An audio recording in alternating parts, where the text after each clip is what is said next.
Jemaat yang dikasihi oleh Tuhan kita Yesus Kristus. Shalom dan selamat pagi untuk kita semua. Firman kehidupan di pagi hari ini tertulis dalam kitab Kisah Para Rasul 3 ayat 8. Ia melonjak berdiri lalu berjalan kian kemari dan mengikuti mereka ke dalam bait Allah. Berjalan dan melompat-lompat serta memuji Allah. Demikian firman Tuhan. Saudara-saudara yang dikasihi oleh Tuhan kita Yesus Kristus, dalam Kisah Para Rasul 2, setelah hari Pentakosta, diberitahukan bahwa rasul-rasul itu mengadakan banyak mujizat dan tanda. Dan dalam Kisah Para Rasul 3 diceritakan tentang salah satu mujizat tersebut.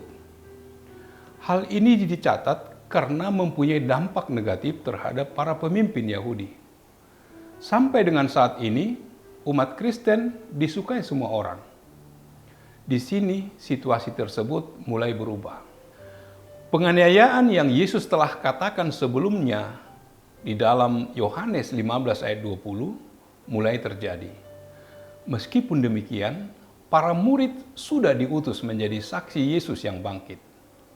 Saat Petrus dan Yohanes pergi sembahyang, mereka bertemu orang yang lumpuh sejak lahirnya.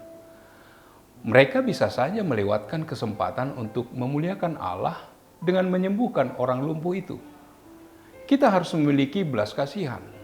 Agama memang perlu, namun bisa menjadi sia-sia tanpa belas kasihan. Kita harus peka melihat sekeliling agar bisa melihat kesempatan untuk memakai hidup kita untuk kemuliaannya. Petrus dan Yohanes memakai kesempatan itu. Mereka memuliakan Tuhan dengan memperhatikan orang-orang yang membutuhkan. Mereka menyodorkan dirinya untuk menolong orang lain dengan membuka diri, mengambil tanggung jawab terhadap masalah orang lumpuh itu pada kasih karunia Tuhan. Petrus berkata, "Lihatlah kepada kami." Artinya, ia mau menunjukkan Tuhan Yesus melalui hidupnya. Petrus dan Yohanes memberikan solusi yang tepat. Kita tidak harus memberikan apa yang orang harapkan. Petrus berkata, "Emas dan perak tidak ada padaku, tetapi apa yang kupunyai, kuberikan kepadamu. Demi nama Yesus Kristus orang Nazaret itu, berjalanlah." Karena apa yang orang lain harapkan, belum tentu yang mereka butuhkan. Orang lumpuh itu mengharapkan sedekah, tetapi yang Petrus berikan adalah kesembuhan.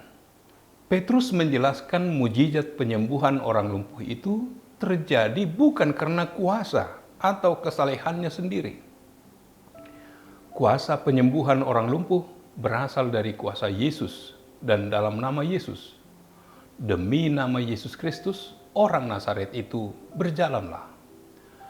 Penyembuhan orang lumpuh itu disebabkan oleh kuasa Kristus yang bekerja lewat para rasul. Yesus mengatakan kepada para pengikutnya tentang mereka yang akan percaya kepadanya. "Demi namaku, mereka akan meletakkan tangannya atas orang sakit dan orang itu akan sembuh." Gereja melanjutkan pelayanan penyembuhan Yesus Kristus dalam ketaatan kepadanya. Mukjizat itu terlaksana karena iman demi nama Yesus Kristus dan karunia untuk menyembuhkan yang bekerja melalui Petrus. Petrus menyatakan bahwa dia tidak mempunyai emas atau perak, namun dapat memberikan sesuatu yang lebih berharga.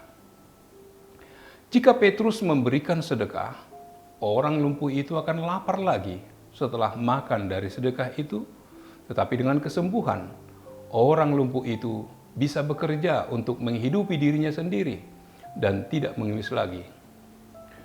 Menolong orang lain harus dengan hikmat sehingga kita tidak hanya memberikan solusi sementara, tetapi solusi tepat yang akan membuat orang itu benar-benar keluar dari masalah. Mudah bagi Tuhan menolong kita, tetapi Ia mau cara hidup kita berubah. Dampak kuasa nama Yesus yang terjadi pada orang lumpuh itu ialah ia dapat berjalan sesuai dengan apa yang diperintahkan oleh Petrus. Bahkan ia juga dapat melompat-lompat dan mengiringi Petrus serta Yohanes yang akan masuk ke bait Allah sambil memuji Allah. Tindakannya ini menunjukkan bahwa ia telah bersaksi. Ia bersaksi dengan dilihat oleh semua orang yang berada di sekitar situ. Dampak dari kuasa nama Yesus, orang lumpuh itu terbebas dari kelumpuhannya. Dia mengalami suatu pembebasan yang luar biasa, dan dia pun menjadi saksi akan kuasa nama Yesus bagi orang lain. Kuasa nama Yesus masih bekerja hingga saat ini.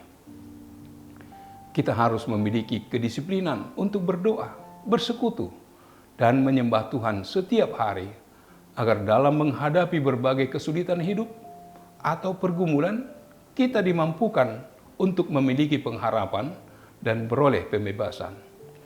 Kita akan menjadi saksi bagi orang lain dengan pengalaman-pengalaman spiritual bersama Tuhan. Amin. Marilah kita berdoa. Allah Bapa yang bertata dalam kerajaan surga, syukur bagimu Tuhan yang telah menyapa kami oleh kuat kuasa daripada Allah melalui murid Yesus, orang lumpuh boleh berjalan dan melakukan aktivitasnya. Dia bersaksi dan memuji kebesaran Allah di dalam kehidupannya. Biarlah kami senantiasa memuji Engkau dalam segala seluk-beluk kehidupan kami. Engkaulah Tuhan yang menyertai memberkati kami dalam aktivitas kami satu hari ini. Terpujilah namamu. Dalam nama Yesus kami berdoa dan mengucap syukur.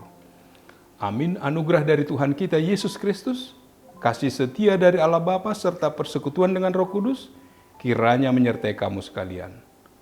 Amin.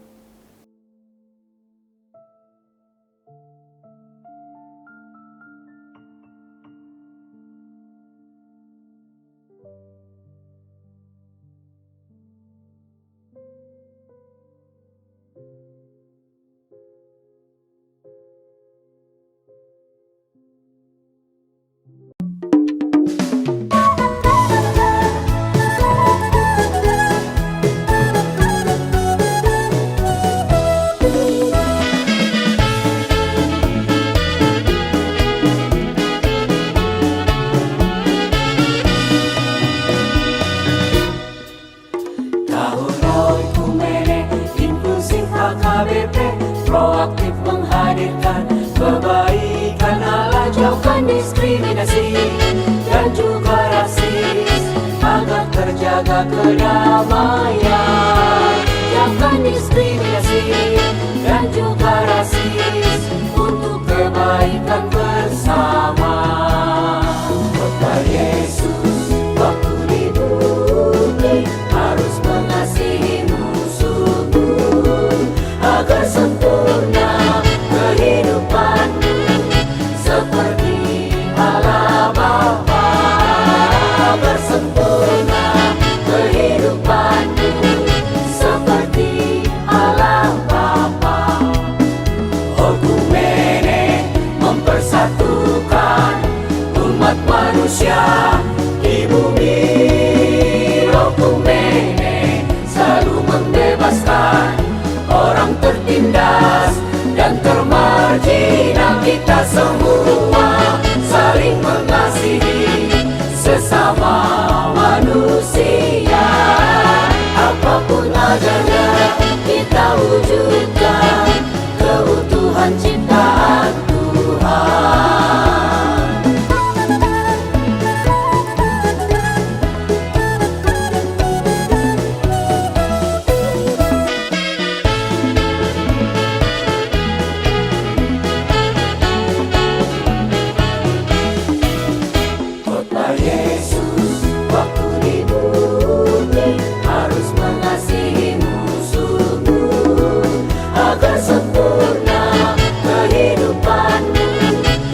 manusia di bumi. Roh Kumene selalu membebaskan orang tertindas dan termarginal. Kita semua saling mengasihi sesama manusia. Apapun adanya kita wujud